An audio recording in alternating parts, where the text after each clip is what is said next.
नमस्कार बच्चों, मैं आपकी हिंदी की अध्यापिका दर्शना।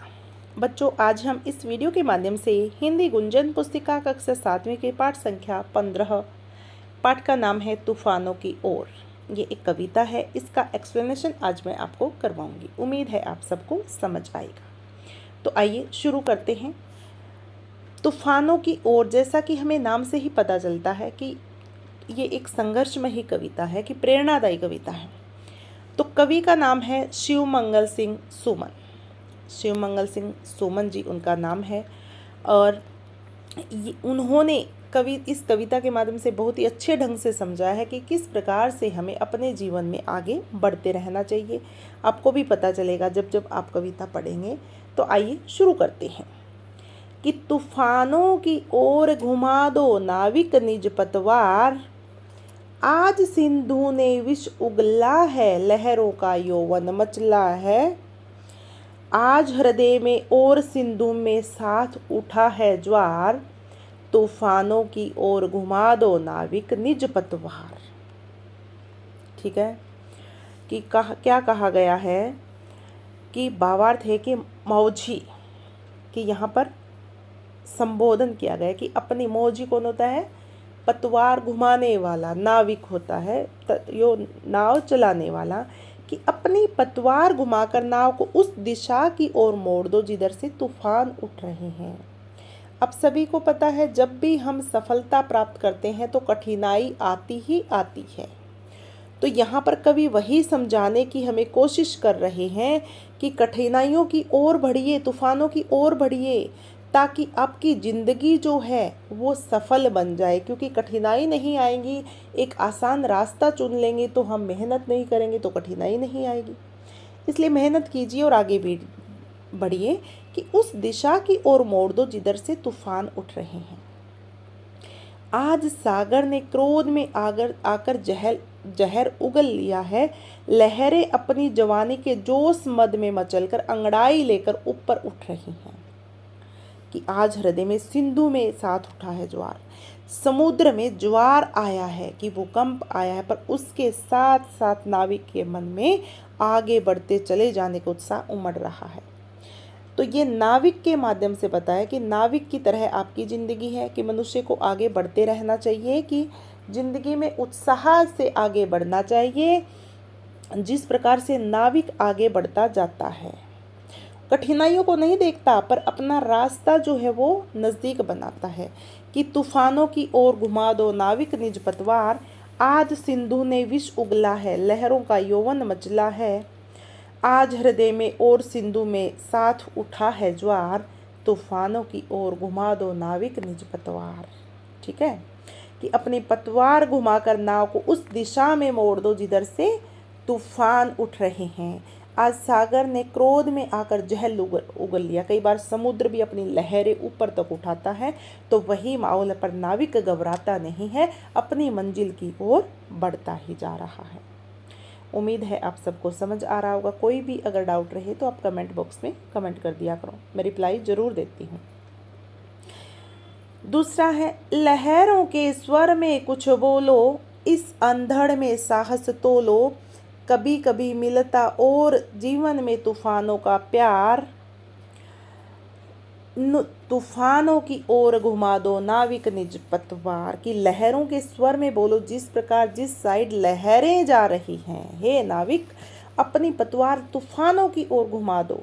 लहरों के गरजने की आवाज़ का उत्तर त्वर हुंकार से दो। उसी जिस प्रकार लहरें गूंज रही, उनकी आवाज़ सुसाट की आवाज़ आ रही है, उसी दिशा में आगे बढ़ जाओ। इस अंधड़ में साहस तोलो, इस आंधी भरी में अपने साहस का मोल लगा दो।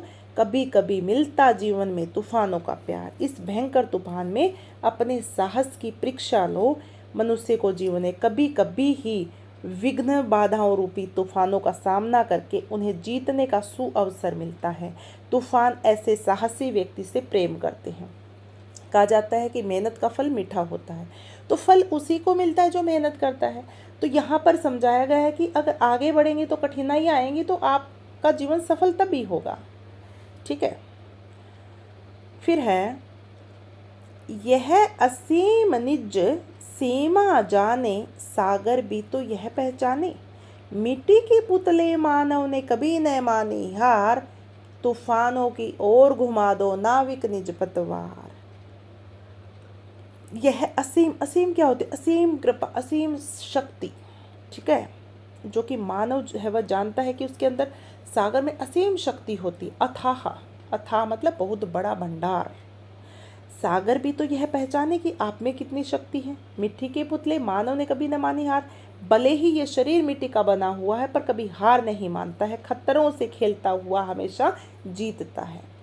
कि सागर में असीम शक्ति है, मानक यह जानता है, अपनी सीमित शक्ति को भी वह पहचानता है।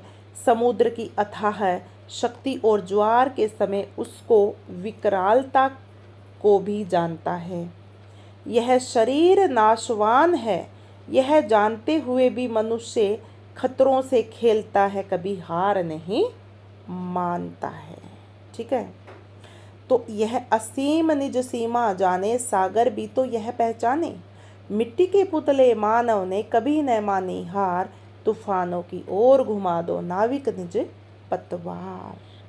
तो किस प्रकार से बहुत ही सुंदर ढंग से ये बताया है कि कैसे कैसे मेहनत करके हम आगे बढ़ सकते हैं। और समुद्र कितना ही बड़ा हो, ज्वार भाटा कुछ भी आता हो, पर नाविक आगे बढ़ता है, हार नहीं मानता। इसी प्रकार जिंदगी में कितनी भी कठिनाई और परेशानी क्यों ना आए, हमें हमेशा आगे बढ़ते ही रहना है। मनुष्य खतरों से खेलता है, कभी हार नहीं मानता, तभी सफलता जो है उसके कदम चुनती है। तो इसी प्रकार इस कविता के माध्यम से शिव मंगल सिंह सुमन कवि जी हमें समझाना चाहते हैं कि हमें भी कभी भी हार नहीं माननी चाहिए। आगे है, सागर की अपनी क्षमता है पर मांझी भी कब थकता है, जब तक सांसों में स्पंदन है उसका हाथ नहीं रुकता है, इसके ही बल पर कर डाले सातों सागर पार, तूफानों की ओर घुमा दो नाविक निज पतवार। कितना सुंदर ढंग से बताया गया है कि सागर की अपनी क्षमता है। सागर जो है वो बहुत शक्तिशाली और सामर्थ्य है उसके अंदर, परंतु उससे घबराकर नाविक जो है कभी नहीं थकता है। मांझी यानी कि चलने वाला, नाव में सवार होकर चलने, कभी नहीं थकता है। जब तक सांसों में स्पंद, जब तक धड़कन है हमारे शरीर में, उसका हाथ नहीं रुकता है, वह नाव हाथ से चलाता ही रहता है। इसके ही बल पर कर डाले सातों सागर पार, तूफानों की ओर घुमा दो नाविक निज पतवार। कि अपनी शक्ति के बल से ही सातों समुद्र जो है वो नाविक ने अपने आत्मविश्वास के बल पर पार कर लिए हैं, बाधाओं को पार करके मंजिल प्राप्त कर ली है। कवि असीम उत्साह से कहते हैं कि हे नाविक, अपनी पतवार तूफानों की ओर घुमा दो, उनसे घबराना नहीं है। अर्थात हे मनुष्य, अपने जीवन रूपी कठिनाइयों में आने दो कठिनाइयों को, और कभी हार मत मानो, उनसे लड़ो, तभी हमें सफलता मिलेगी। तो बच्चों, कितने सुंदर ढंग से कवि ने ये समझाया है हमें। उम्मीद है आप सबको समझ आया हुआ। ये 4 स्टांजा है, 4 उनके भावार्थ मैंने आपको बताया है। ठीक है, पैराग्राफ है। और आज के लिए हम इतना ही करेंगे। किसी बच्चे का मैसेज आया, मैंने आज ही देखा कि मैम प्लीज़ अर्जेंटली बेसिस पर ये वीडियो बना दीजिए। तो आप सबके लिए जो कमेंट आते हैं वो मेरे लिए बहुत महत्वपूर्ण है, तो आप भी कमेंट में बता सकते हैं आपको कौन सी वीडियो चाहिए। आज के लिए इतना ही करेंगे। वीडियो पसंद आई लाइक कर दीजिए, शेयर कीजिए और सब्सक्राइब करना ना भूलें। जुड़े रहिए लर्न विद दर्शना के साथ। आप सभी का बहुत बहुत धन्यवाद। नमस्कार।